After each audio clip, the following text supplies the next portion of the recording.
time you turn around, someone else is highlighting something that is wrong with you. You feel frustrated. You feel like you don't know where to turn next because you feel like you've exhausted every option. And you feel like you're alone and that your body is your enemy. And you don't know what to do and you don't want to live like this anymore. Does this sound familiar? Well, this is what a lot of people who experience chronic pain go through on a daily basis. And if this is you, I'm going to give you 5 lifestyle tweaks that I have found to work not only with myself, but with the people I have worked with.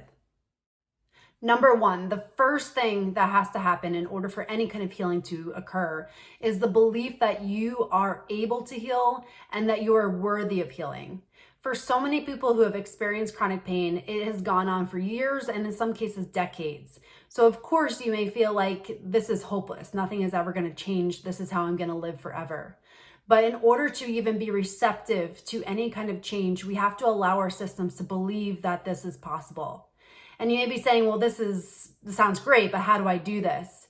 And in order to change your mindset, you have to take just the tiniest action that is something different than what you've ever done, and then see how your body, your brain, and your nervous system respond. That small action will be the catalyst for creating a momentum in the right direction. And in order to believe that we are capable of healing, we have to show our system that there is another option than what it has been experiencing for so many years. The second lifestyle tweak is get curious. And this kind of piggybacks off of the first, and it may seem strange. What is curiosity going to do for me? But what curiosity does is allows the brain to rewire. So think about when we're children, we're curious about everything. We want to learn new things. We want to experience new things. But what happens when we have chronic pain is that our curiosity gets dulled because we've tried things that have not resulted in the progress that we want to make. So we become more resistant to any kind of change. So while this may be really uncomfortable and may be difficult, we have to remain curious and try things that are different from what our daily routine is. So this could be getting outside for just 2 minutes in the morning. This could be reading a book that you may have never read before, or listening to a podcast that you've never listened to before. It is literally changing your routine, changing your habits in the smallest way possible to allow your brain to see some other possibility, something other than what it has been experiencing for such a long time. And that window that you give yourself through curiosity becomes the catalyst for bigger changes. Number 3 is having a system of non-negotiable habits. And what that means is that these are things that you do on a daily basis, no matter if it's a good day or a bad day. And what I do is I bookend my day. I start my day with a few habits to get myself going, and that is predictable and that I do consistently. And then I end my day in the same way of habits that are consistent. And it doesn't mean that you have to spend an hour in the morning and then an hour in the evening, and it feels like you almost have a second job. These are habits that are small but compound. And what happens is that when you start integrating things consistently, you change your trajectory and you allow these habits to become your routine. And what that does for your nervous system is it gives it a level of predictability and safety that opens it up to the possibility of change. Number 4, this is a tough one for many people, myself included, but we have to set boundaries with negativity. There is negativity all around us, and we have to recognize that it is not serving us for our purpose of changing our life in a positive direction. So negativity can come from the news. It can come from people in your immediate life. It can come from social groups on Facebook or Instagram that maybe are highlighting what is not going well for them.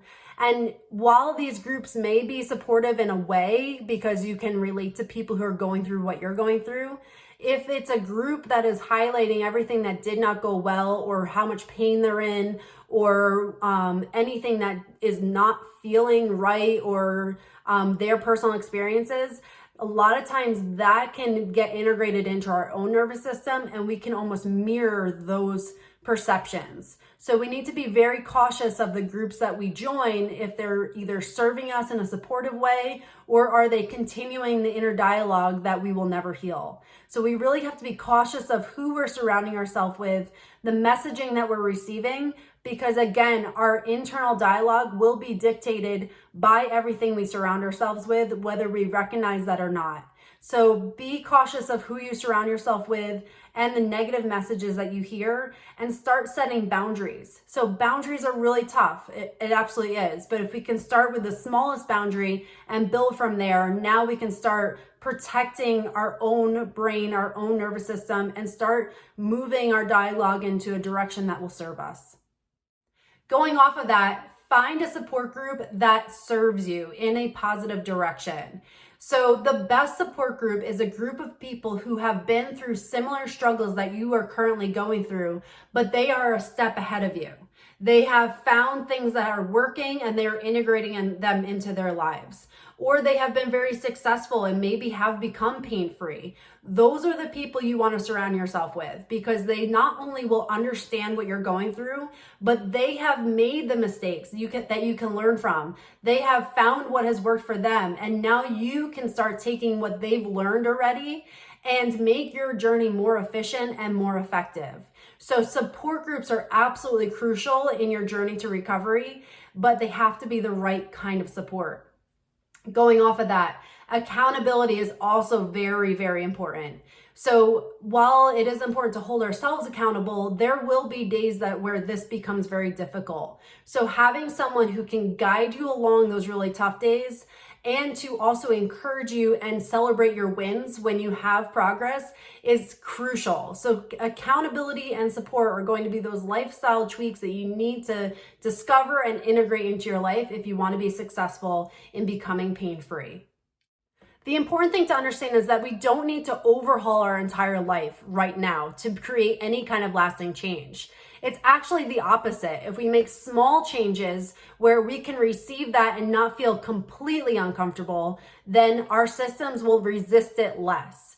Not to say that the journey is supposed to be comfortable throughout.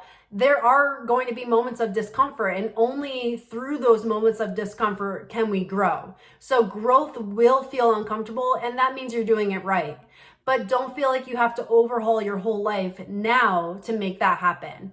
Give yourself those little steps that compound to bring you to where you want to be and create the life that you dream of through those steps. Thank you for spending your precious time with me. I hope these serve you well, and let me know which one resonated with you the most in the comments.